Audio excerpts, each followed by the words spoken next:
Многу песни беа опеани во чест на градот Скопје. Центарот преживеа драстични промени. Неколку градоначалници седнаа на фотелјата и скоро секој имаше своја замисла како треба да изгледа. Во периодот од 1996 до 2005 година на функцијата градоначалник на град Скопје беше Ристо Пенов. Иако поранешниот функционер веќе 5 години е повлечен од јавниот живот и се посвети на фамилиарниот бизнис. Ексклузив вложи напори да поразговара накратко со него за сегашната состојба на градот, ноќниот живот, но и за новата технологија. Добре ни дојдовте во Ексклузив. Навистина ми е многу драго што ете на еден јавен настан ве начекавме вас. Како сте? Јас сум добро расположен. Благодарам. Паметите ли кога последен пат сте се појавиле на телевизија? Па веќе подолго време јас не учествувам во јавниот живот и не сум дел од тие политички дебати или јавни настапи.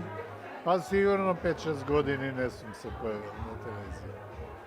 Народот ве памети по вашата функција градоначалник на Скопје. Какво беше Скопје тогаш, а какво е денеска? Па многу различно. Тоа беше пред 20 години. Скопје прилично запуштено, со ниски стандарди. Не можам да речем дека сега е многу Скопје подобро, понапредно е секако, но голем дел од функциите слабо функционираат. Луѓето не се комотни во однесувањето. Има ли сега понасмеани ликови по улиците кога се шетате? Па, знаете како, и тогаш беа тешки времења, нели, тоа е период на оние приватизации, транзиции, па војни.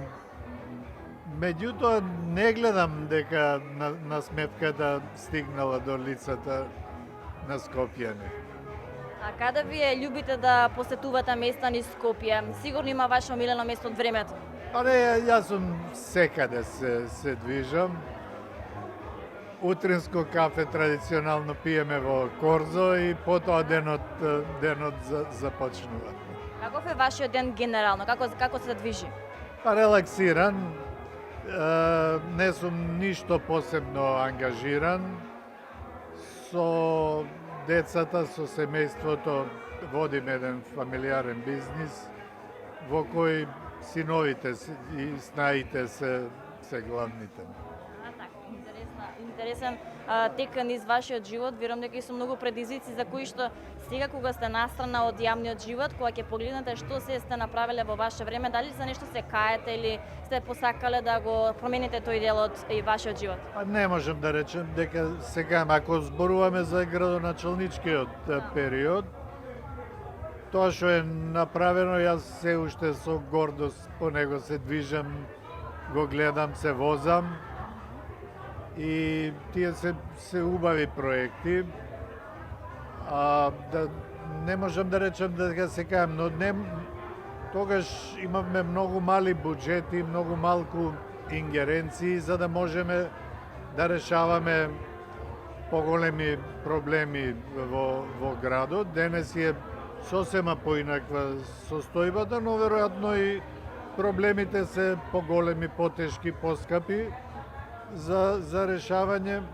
Јас ако можам да речем дека со нешто се гордеам, патеката покрај кејот, тоа се направи во мое време и е едно нешто што е максимално искористено. Автобуската станица, спортската сала, се обидов и плоштадот, меѓутоа потоа ми го разрушија и направија нешто друго. Улиците низ Скопје што ги направивме, атмосферската канализација, се тоа дела кои остануваат. Мене лично многу ме интересира и би било интересно, верувам, и за гледачите, дали се собирате градоначалниците на Скопје кои што поминале или низ тие канцеларии, дали се собирате вака на кафе, разговарате за тие теми? Не, нема таква работа. Некои случајни средби ако се случат, да, нешто. Но некоја традиција таква нема. Сеќавате ли во ваше време во однос на младоста за ноќниот живот низ Скопје? Тоа е сосема поразлично. Сега јас бев млад во едно сосема друго време кога во 10 часот навечер гасеше телевизија, рестораните затвара, додуше ние многу ретко влегувавме во ресторан. Ке од Корзо, кај Кенан, такви беа излегувањата. И првите диско клубови тогаш се отвара, технометал преку мост, потоа Панорама, Мусандра и така. Верувам дека низ тие ноќни случувања настане нели забавување, запознато и вашата сопруга со која што сте денеска? Не, сопругата ми е од школска клупа од Корчагин, така да... Прва и последна, велат. Прва и последна, да. Кој е клучот на успешноста во љубовта? И бракот генерално. Па, заедништвото, компромисот денес актуелен, така, да. Имате ли вие некаков совет за младите во однос на таа тема? Сега со технологијава.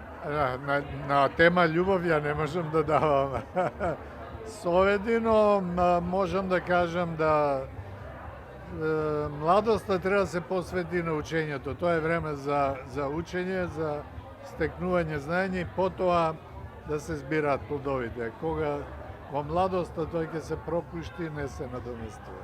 Уште едно прашање.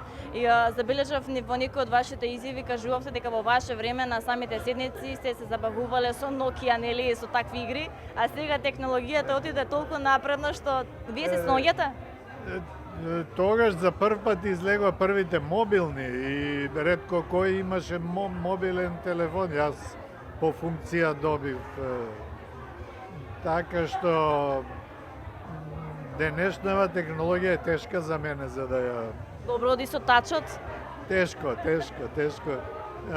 Кога добивам нов апарат ми треба голема помош од децата за да успеам да влезам во... Ви се случило да ви летна порака на погрешно место? Тоа се случува, да. Порака што не треба оди.